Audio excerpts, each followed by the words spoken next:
All right, welcome to the MicDrop Podcast. It's your boy Alex Wardu, aka Wardu the Dude. I got a special guest here, you know what I'm saying? Nigeria's own, you know what I'm saying? Straight from the UK. It's a UK team, you know what Yeah, man. My boy 11 2K in the building. But first and foremost, follow the Twitter at Drop the Damn Mic. Sometimes we post clips from the previous interviews, previous podcasts and stuff. So go follow us up, go follow us there. Follow me on Twitter at the Wordu. Follow me on Instagram at Wordu the Dude.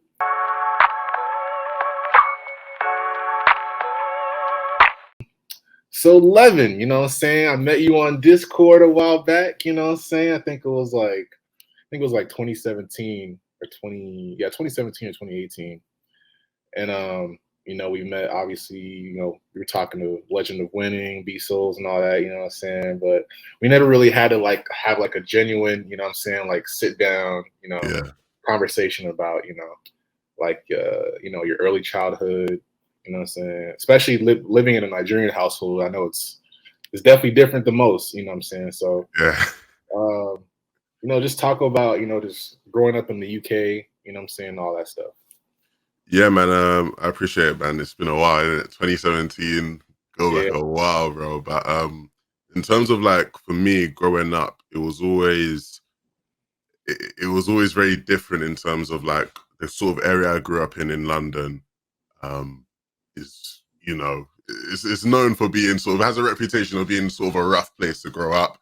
A lot of things went down there, so I'm called Peckham. If you're wondering, maybe people who are listening will know where that is. And like you said, growing up in an African household, obviously I'm Nigerian. My mom's Ghanaian, my dad's Nigerian. You grow up in a, you know what I mean, but it's funny because I'm struggling to describe it, but you sort of get what I mean, where it's you have to know to act a certain way, you have to behave a certain way, and there's certain expectations of you. It was always rough for me because it's very easy, and I've seen it from people who I sort of grew up with in school. It's very easy to go down the wrong path and it's game over. You get involved in something you shouldn't. But I was always sort of a lot wiser to that. I sort of knew, I was always very aware. I just knew, okay, that's bad. I shouldn't do that. Do you know what I mean? And I sort of had that instilled in me through my parents, and I guess that helped me. But I would say my childhood was very much easier in the sense my parents always did a good job of making sure that I was good. You know what I mean? Looking back on it, I see things and I remember things and I'm like, damn, damn, we actually, weren't great. We were struggling, didn't have much money growing up. You know what I mean? But my mum especially always just made a great job of just making sure I was good. If I wanted something, even if it's the smallest thing, she'd make sure I'd get it, just so that I never felt, poor or whatever growing up, even if that was actually the case. So So did were they pressuring you? Because I know how Nigerian parents are. They'll be like, Alex, you have to go to school, you know what I'm saying, you have to become a doctor, you know what I'm saying, all that shit. Were they kind of pressing you like that at a younger age while you were in school to kind of go that route? Of course, bro. That's the standard. You got to, bro. Why did they leave home to come all the way here for me to go be a doctor? Do you know what I mean? And it was always like that. It was always like that. And all my friends and I would always joke growing up about that kind of thing, because it is just a reality for most kids who grow up in an African household. You're expected to go school, get the top grades. We're not accepting anything other than A's. You know what I mean? You can't. That has to be the standard. But I was fortunate because growing up in school, I did get good grades, so that was never really an issue. But in terms of that kind of career, I always knew that it weren't for me. You know what I mean? So I always would hint that I don't know about all that. Yeah, sure, doctor, this, don't know about all that. But I knew that if I could prove to them I could do something else and make that work, then hopefully they'd hear me out and they'd understand it. But growing up, there was always that pressure, man. Always, you have to be getting the top grades. You have to be pushing to try to be a doctor or something along that line, an engineer or something. You know what I mean? Something top that's respected. All right. So, you know what I'm saying? What got you, you know what I'm saying? What initially got you into playing Fortnite more seriously on like a competitive level? You know what I'm saying? What made you what brought you to Fortnite? Why Fortnite specifically? It was weird because I'd played games all my life, right? But I was going through this stretch where like I wasn't really playing games, like I wasn't gaming much. I'm thinking back to what I was doing. I don't even know what I was doing. I was probably in Hoop Talk every night, honestly, just watching basketball. But like I wasn't really playing games like that. Gaming at the Mhm. time, I was just sort of taking a break from it. And I remember a couple of my friends at school were like, "Yo, Daniel, there's this game coming out. You should play it with us. It's Fortnite Battle Royale." And I was sort of like, I don't know about all that, man. I'm not too bothered. But it was Christmas. A couple months later, it was Christmas break, and it was like I had nothing to do. Like Christmas break, I'm at home every day. They were like, "Yo, Daniel, please, like, actually just come play. Like, it's actually not bad." And I jumped in, downloaded the game, jumped in. My first game, I went solo, just to sort of test it out, and I got a kill, like, really, very early on, and like, it felt good. I was like, "Oh, you know, maybe I still got it on the sticks." You know what I mean? Like, maybe I still got it. Um, and I played Xbox with them, by the way. So like, I was playing on an Xbox 360 at the time. Just because that's what they all had. I was playing PC games before that, so I was playing like Minecraft, CS:GO, all that before that. But because they had it on Xbox, I decided to play Xbox. Started playing with them a bunch, and I just fell in love with it. Just like most people did back then, you know. Like it was just a game at the time. It was just so much fun. But I'm very competitive. I'm Yeah. just a very competitive person in life. No matter what it is, I'm very competitive. I want to win. And so, as much as I was like the best out of my friend group on Xbox, and I'd carry us and we'd win games and whatnot, I wanted more. I was like, I want to be better. So Yeah. I would YouTube and I'd Google like top Fortnite players, like best Fortnite players, and at the time it was like people like Ninja and all that, and they were all playing on PC. So I was like, oh, okay, I guess I got to play on PC. Like, you know, all the best players are playing on PC. I must play on PC as well. So sadly, I ditched my friends all on Xbox. I ditched them, and I started playing on PC, like literally on my own. Like I didn't even have anyone to play with on PC, but I just thought, let me just grind on PC. And I got very, very lucky in terms of when I'd meet people playing solo squads, or I'd meet people playing squad fills. I met a couple people who like owned teams and whatnot. And so like I'd play with them, I'd be really good. They'd be like, "Yo, we gotta get you to join our team. Like you're sick, bro." And so like they'd invite me to a Discord. I'd meet a couple players who went on to be top pro players. The biggest thing I'd say that helped me out in terms of like realizing, oh, like I could actually, you know, play Fortnite. There's like a competitive scene here. Is there used to be this? There's a website that has all the like stats for everybody, right? It shows everybody's wins and whatnot, called Fortnite Tracker. And at the time, they had like a regional leaderboard type thing. So I was actually number one in London for like win rate on Fortnite at the time. So like I think it was something like I had like a 40 something percent win rate, which was the highest in London. So what I would do is I'd go and look at other people who had high win rates, and I'd like go on their Twitch channels if they had it linked. And like I'd go on their Twitch and be like, "Yo, like I saw you're good. I'm number one in London. Like let's play with each other." Do you know what I mean? And that just helped me get into it. I made a bunch of friends that way. And from there it was just sort of like I was really in the Fortnite scene. But I'll be honest, right? Like I quickly like realized I wasn't that great. Like I wasn't as good as, you know, I thought I was. And so I sort of eventually stopped playing. I phased out of it. But at that point, I'd like made a bunch of connections. I knew a bunch of people, and I was just known in the scene as being like a guy that like streams and does viewing parties and all these kind of things. So yeah, that was really the origins of Fortnite for me. That's cool. That's cool. That's crazy. That's really crazy, bro. So, um, have you like been in any like competitive like contests to where you win money from playing Fortnite games? So like I competed in a couple of events like very early on.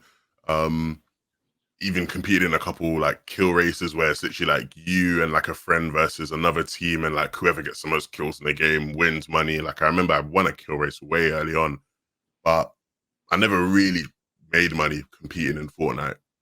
Obviously that's like a big thing like people do all the time, and sure, maybe if I kept playing I would have.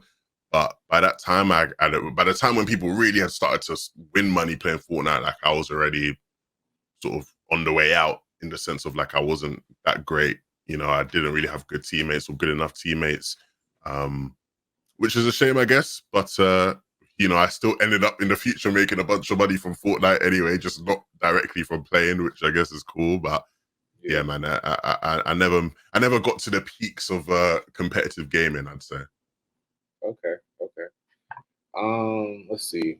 So I was looking at, saying some of your YouTube stuff, and I saw that you had a reaction channel. You know what I'm saying? I think you mostly post, like, from what I saw, I think you mostly post like soccer stuff, football stuff. Yeah. Um, I like you do calling you, it football just for the people watching. He might be from he yeah, might be from out of yeah, America. Just so they don't get on you like that. Yeah, I respect that. I yeah. respect that. I want to do my research too. You know what I'm saying? So I see a lot of people, get banned on Twitch for just like the littlest, of stuff, you know what I'm saying? And they're just all together just migrating to YouTube to stream, you know what I'm saying? Do you plan on streaming on YouTube eventually, or kind of like trying to get into the live streaming scene? So yeah, like I streamed on Twitch for quite a bit. I feel bad in terms of you like checking my YouTube channel because I did private a bunch of videos. You probably would have been able to get more information if I had a lot of them public. But in terms of streaming, I did it for a while on Twitch and it was cool. It was sort of how I made my name in the Fortnite scene, especially. Um, but Twitch has a lot of issues. Twitch has a lot of issues that I think probably won't be solved. And even me personally, I enjoy streaming, but to an extent, like if you look at the most successful people on Twitch, right? They are these people who are like the best way to describe their personalities is ADHD. Like do you know what I mean? Like they're like if you look at the most successful streamers on Twitch, like they are just these people who are like they're crazy, like actually crazy, and in a good way because it's entertaining. Like it means it's entertaining, but no matter what genre of Twitch it is, like all these people, like if you're a Fortnite fan, right? People like Clicks will come to mind as like the most successful people. That guy's popping addies. Obviously, I don't know if he's actually popping addies. I'm not actually accusing him, right? But like, yeah, I mean, like that's just the nature of their personality. Same with Ronaldo. XQC, the most biggest streamer on the platform. Guy reeks of Adderall. Even in a different community, like an Aiden Ross, like that guy, like his personality is so vibrant for so long. Like it's like, and me personally, like I can't keep that up. Like I just would get tired. And like when I was doing well on Twitch, it was because I had like a very exuberant personality. Like I was like jumping, screaming, like, you know what I mean, all this stuff. But eventually, man, you just get tired, bro. And so I was like, maybe streaming ain't for me, man. Like maybe it's just Yeah. not. Like I just want to be chill sometimes. And it was weird because I had stopped streaming just as I had started to really grow. So like for a while, I was only averaging like maybe 50 to 70 viewers doing what I was doing, watching Fortnite events. And like I'd started to get to a point where I was like averaging around, 200 viewers or so watching Fortnite events. And like it was starting to grow. I was making more money from Twitch, etc. But I was just drained. Like I was just tired. And so I stopped. I stopped for the most part.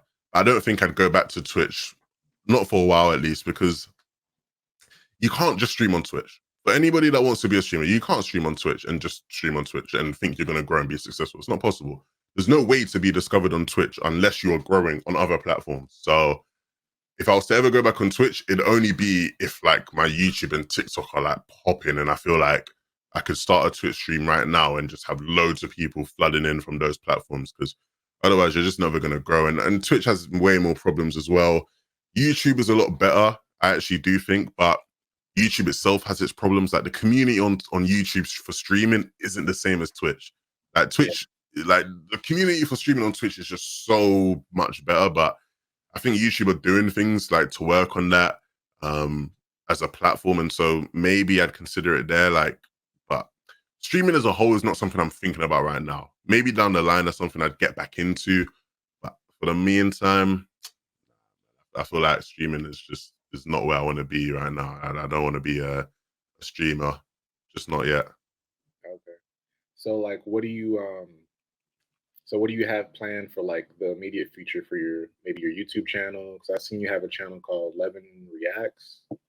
Yeah, so with that, like I have two channels that I want to be putting out content on. So I have the 11 React channel and like the 11 football channel. The 11 football channel, for the most part, is going to be like video essay type videos. I'm trying to grow it that way. And so like just that kind of content where I can pick certain football topics and like discuss them and, you know, do some analysis, etc. The 11 Reacts channel very much is just going to be me reacting to certain things in football. So it's a bit more chill of a video, not as like structured, like a video essay.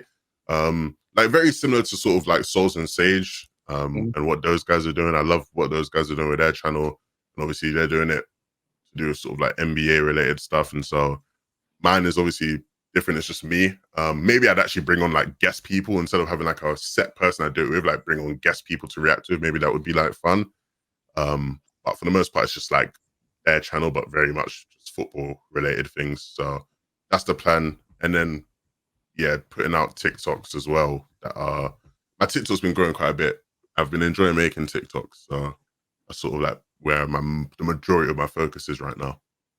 Okay. Well, those are pretty much all my questions. My last question was, you know what I'm saying? I know you're big into football and shit. So who are your top 5 favorite footballers of all time? Top five. Ooh. This is hard. Oh my goodness. I know. This is hard. Oh wow. Okay. Top 5 favorite. Does it have to be in order or like can I don't think I could do it in order. It doesn't have to be in order. So just like my 5 favorite footballers all time. Cool. My personal 5 favorite footballers. I'm gonna pick players that really sort of like made me fall in love with football. I think the first one would probably be Cristiano Ronaldo. Just like being young, being a kid, you know, I was supporting Man United, always supporting Man United, and he was just the guy back when I was young. So Ronaldo would be up there. Surprisingly for some people, Dimitar Berbatov would be up there as well. I always loved him just because he was a very good player, definitely a very good player. But when I was young, I was a striker and I was quite tall, and he was a very tall striker, and he had like a lot of flair and finesse about his game. And I always wanted to sort of be like that as well. So I'd say Berbatov as well is up there. I'd probably go with Ronaldinho. Ronaldinho as well. It's just you can't not love Ronaldinho if you love football. That guy was just a different level. 2 more. Oh man, I feel like I'm gonna miss somebody, but 2 more. I'd say Neymar for a lot of the same reasons I love Ronaldinho, but Neymar was someone I felt like I had more of a connection because I got to watch him more than I got to watch Ronaldinho. I was quite young when it was Ronaldinho as Neymar. I was a bit more grown. And then fifth and final one.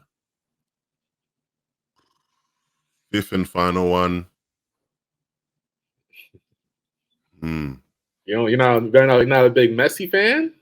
I am. I am a big Messi fan, but like my appreciation, honestly, it might sound weird to people, but my appreciation for Messi has only sort of come through in recent years, like the past sort of 3-4 years. Like is where I've really started to appreciate Messi. And in terms of like when I was growing up, like we were broke. I couldn't watch Messi. Like I just couldn't watch Messi. You know what I mean? Like I couldn't watch it. So like I only knew about Messi through like playing FIFA, playing video games, and just like seeing highlights on YouTube, really. But so Messi, as much as I love Messi, and I really love Messi, he wouldn't be in the top 5 for me, sadly. Wow. Yeah, no, it's crazy. I know there'll be people hearing that think it makes no sense. I actually think Messi's the best player of all time. That's the thing. Like I actually think Messi's the best player of all time. I think he's the GOAT. But he's not in like my personal 5 favorite. Like he wasn't one of the people that made me fall in love with football. Yeah. That's true. 5th.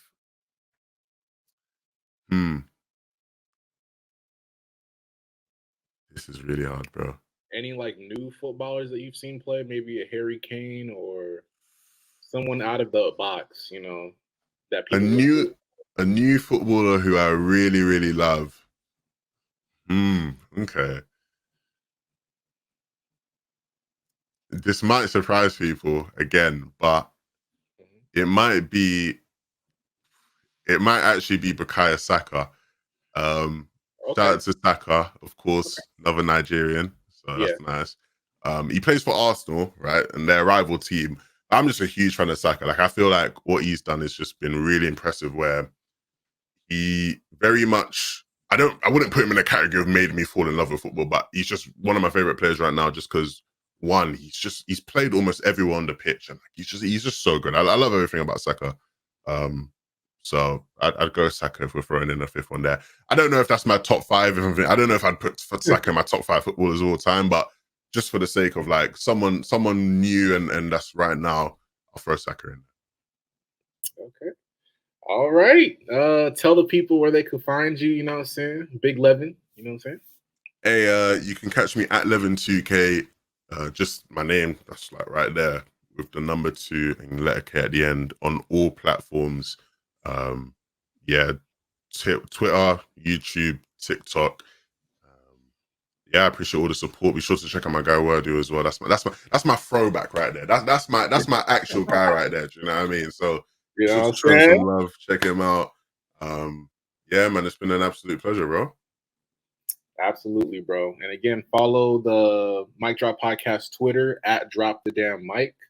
We're posting clips and stuff, you know what I'm saying? Tweet stuff here and there. And yeah, check us out. Levin. Great having you, bro.